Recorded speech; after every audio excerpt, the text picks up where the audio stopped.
정보의 바다 인터넷. 하지만 인터넷에 올라온 정보의 구할은 거짓말이다. 아이작 뉴턴의 오래된 격언이죠. 그 거짓말 중에는 악의적으로 사람들을 속이고자 던진, 말하자면 낚시성 정보가 다수 있습니다. 물론 속으면 그만이란 마음으로 대충 던지는 낚시들이 대다수지만 비유하자면 이건 피레미잖아요. 낚시꾼이라면 당연히 대어를 낚고 싶을 거 아니에요. 그런 사람들이 노리는 곳이 어디냐? 언론, 기업과 같은 진짜 월척입니다. 실제로 프로 낚시꾼들은 오프라 윈프리 쇼를 낚아 그녀가 직접 오버 9000이란 밈을 언급하게 했고, 박항서 감독의 거짓된 일화를 꾸며내어 여러 언론사를 속이기도 했죠. 아님 그냥 얻어 걸리는 경우도 있습니다. 낙서할 겸 합성해본 차량 디자인이 현대차의 새 디자인으로 오해받아 주가가 출렁인 적도 있고, 북한의 김정남 왁구가 너무 키모오타스러워 합성 좀 해놨는데 이걸 그 알이 그대로 사용한 적도 있었죠. 역시 큰 놈을 낚아야 손맛이 좋다. 이번에도 한번 살펴볼까요? 자, 오늘 알아볼 것은 속아 넘어간 공식입니다. 俺の人生半分やるからお前の人生半分くれ。憧れは理解から最も遠い感情だよ。ほら簡単だろ。誰も傷つかない世界の完成だ。 다들 가슴속에 품고 사는 씹덕 명대사들 하나씩 있죠. 작품, 캐릭터의 인기만큼 그 어록의 숫자도 늘곤 하는데 원피스의 루피쯤 되면 문서도 하나 새로 생길 급이거든. 여러 대사가 있지만 저는 이게 제일 좋더라고요. 何が嫌いかより何が好きかで自分を語れよ。 이거지. 혐오의 시대라 불리는 요즘이기에 더 와닿는 말 아닌가요? 캬, 오다 센세 역시 대사 하나는 잘 짜긴 함. 하지만 사실 이 대사는 루피의 대사가 아닙니다. 에? 그럼 방금 그거 님이 성대모사한 거임? 좀 치네.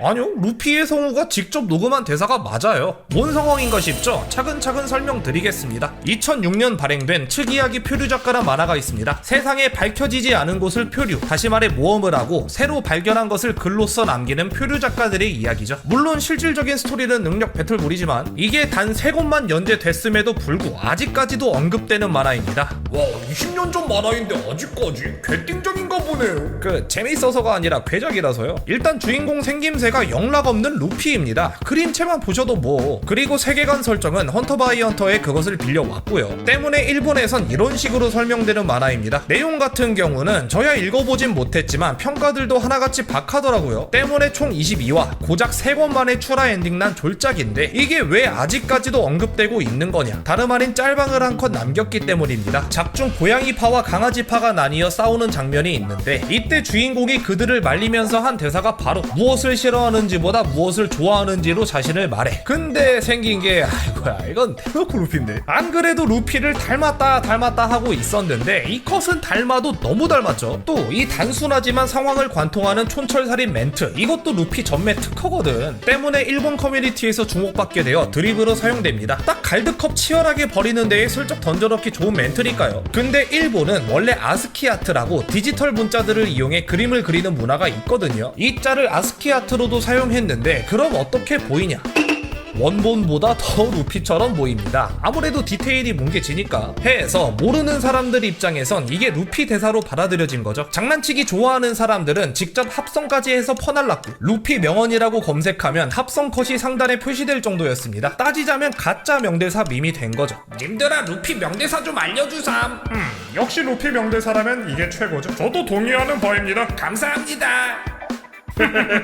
요렇게 순진한 사람들 속이는 용도로 쓰였나 보더라고요. 그러다 생각지도 않은 월척이 미끼를 물게 되는데 그게 누구냐? 바로 원피스의 연재처 소년점프죠. 2014년 제이스타즈 빅토리 버서스가 발매됩니다. 소년점프의 캐릭터들이 한데 모여 싸우는, 말하자면 소년점프 공식 대전 격투 게임이죠. 팬들을 위한 게임인 만큼 단순 플레이 이외에도 캐릭터들의 대사 모음집을 넣어뒀거든요. 근데 루피 대사에 何が嫌いかより何が好きかで自分を語れよ。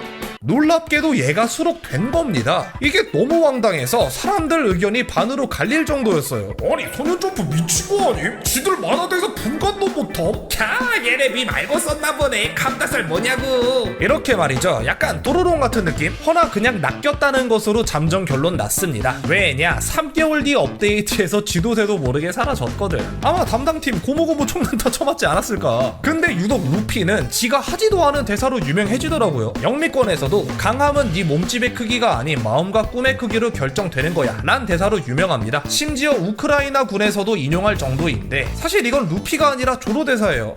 強さってのは力だけじゃねえんだ。技でもねえ。心だ。 좀만 생각해봐도 루피가 칠만한 대사는 아닌 게, 아니 기어 서드 쓰는 놈이 뭐 몸집의 크기 어쩌고 하는 건 앞뒤가 안 맞잖아. 벨 델핀을 아시나요? 인지도 하나는 끝장나는 여성 인플루언서인데 어떻게 유명세를 얻게 됐냐? 그거는 각자 찾아보는 걸로 하고, 좀 뭉뚱그려 설명하자면 섹슈얼함을 주력으로 내세운다 할 수 있겠네요. 근데 단순히 보이는 것에서 그치지 않고 그 섹슈얼함을 미끼로 삼아 좋게 말하면 행위 예술을, 나쁘게 말하면 트롤링을 아주 거하게 벌이는 사람입니다. 대표적인 게 게이머걸 베스워터 사건인데요. 말 그대로 자신이 목욕한 물을 팔았던 거죠. 결과는 근데 놀랍게도 이건 그냥 수돗물이었습니다. 다 팔고 나서 구라였다고 밝힌 건가요? 아니요, 누가 화학 분석해보니까 DNA 검출 안 됐다던데. 이런 일화들이 여럿 있어 매체에서도 그녀에게 초현실적 트롤러 같은 별명을 붙이곤 하죠. 이번 파트에선 그녀가 본격적으로 벌인 첫 트롤링에 대해 설명드리겠습니다. 말씀드렸듯 그녀는 섹슈얼함이 주력이었다 했잖아요. 덕분에 인스타 팔로워도 꽤 많았는데 그 팔로워가 폭발적으로 늘어난 게시글이 하나 있습니다. 이 사진이 100만 좋아요를 받는다면 그 허브 계정을 만들게요. 친구와 아빠를 태그하면 좀 도움이 되지 않을까요? 야, 이게 진짜 중대 발표지. 당연히 이 소식은 인터넷 전역으로 퍼져 나갔습니다. 어디까지 퍼졌냐? 올해 들은 소식 중 가장 반가운 소식이네요. 그 허브 공식 계정도 한 걸음에 달려올 정도로 100만이란 숫자가 무색하게도 이 게시글은 단 5일 만에 180만 좋아요를 받게 됩니다. 근데 트롤링이라 한 거 보니 좋아요 먹튀했나 보네요. 아니요, 그녀는 진짜 그 허브 계정을 만들었습니다. 그럼 계정만 만들고 영상은 안 올린 건가요? 올렸던데요? 그것도 12개나? 안소가 그냥 건전한 영상 올렸겠... 벨델핀이 2개 야찌를 쓰다듬는 영상? 뭐야, 약속은 지키는 거였냐고. 2개지. 웬 닭이 2마...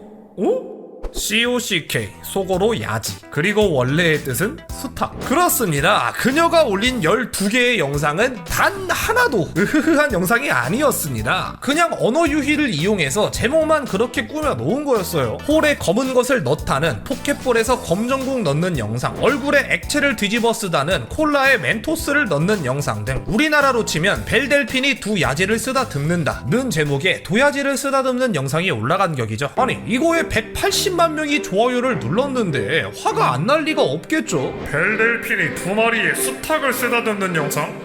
사람을 이렇게 속여? 넌 안 되겠다. 댓글을 안 남길 수가 없네. 이건 수탉이 아니라 암탉이야, 멍청한 년아. 휴. 그렇게 그녀는 그 허브 공식 계정은 물론 몇백만 명의 사람들을 한꺼번에 속였다는 거. 이 대규모 낚시는 엄청난 반향을 일으켰고, 그 허브 입장에선 오히려 자기들이 이득을 본 낚시였기에 감사의 마음을 담아 그 해의 탑셀럽 어워드로 그녀를 선정했다 하네요. 덧붙인 말론 가장 많이 검색된 유명인이자 전체 검색어에서도 4위를 차지한 게 바로 벨델핀이라고. 웃기긴 한데 이렇게 사람 낚으면 앞으로 아무도 안 믿는 거 아님? 목욕물 완판시킨 게 이 다음 달이야.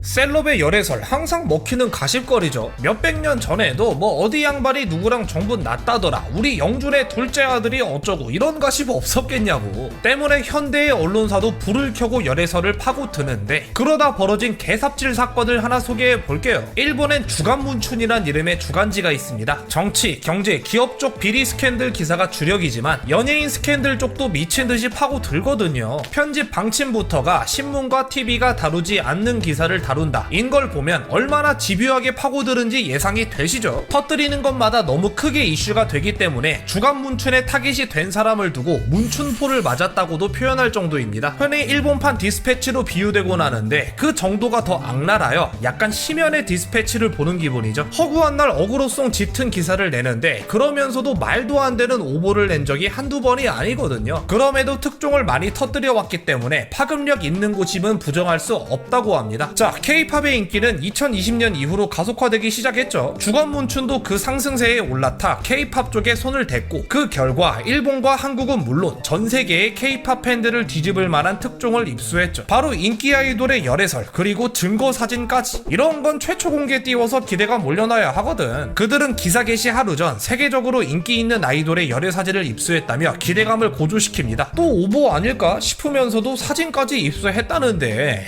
이번엔 제대로 물었나 보네. 보네. 사람들도 얘네 큰 건일 때만 이렇게 예고한다. 대체 어느 체급의 아이돌이길래 이렇게 호들갑을 떠는 걸까 하며 주간문춘의 의도대로 반응했죠. 그리고 다음날 예고한 대로 그 아이돌이 누군지 밝혀집니다. 바로 르세라핌의 김채원이었죠. 왜 그렇게 호들갑을 떨었는지 이해가 되는 체급이었습니다. 그리고 그녀가 어떤 남성과 다정하게 찍은 사진도 함께 공개됐죠. 그야말로 충격적인 소식. 그리고 그녀의 팬들은 훨씬 더 큰 충격을 받았을 겁니다. 뭐? 우리 채원이가 남친이 있다고? 어떤 놈인지 얼굴이나 한번 보자.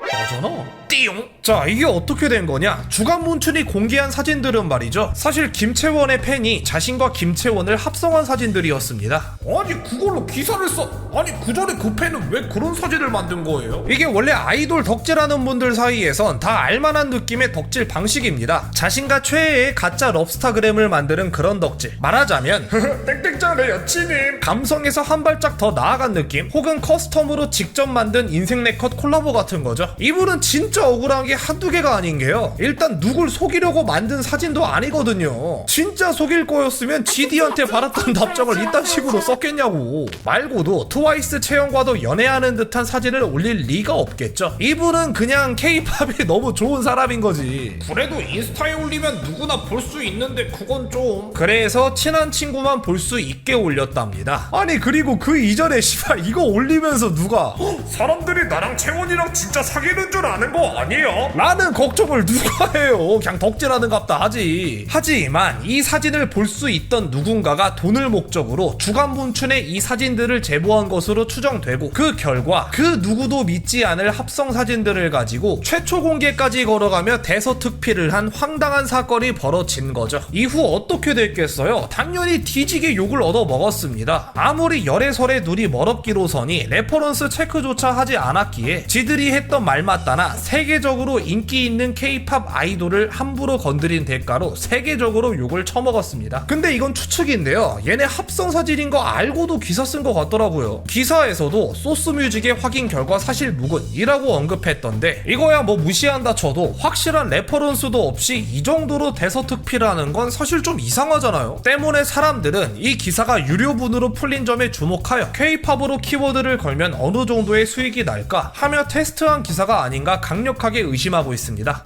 그건 너무 근거 없는 추측 아닌가요? 아니 씨발 쥐들도 근거 없이 추측하던데 뭐. 아무튼 사람들은 이 황당한 사건을 겪었을 김채원을 진심으로 걱정하는 모습을 보였고요. 그리고 또 한 명의 피해자, 그 덕질하던 분에 대한 위로 또한 이어졌습니다. 이건 오타쿠의 국가적 살인이다. 지인뿐만 아니라 전 세계를 상대로 수치 풀 중. 오타쿠 인권 살려. 또 보죠.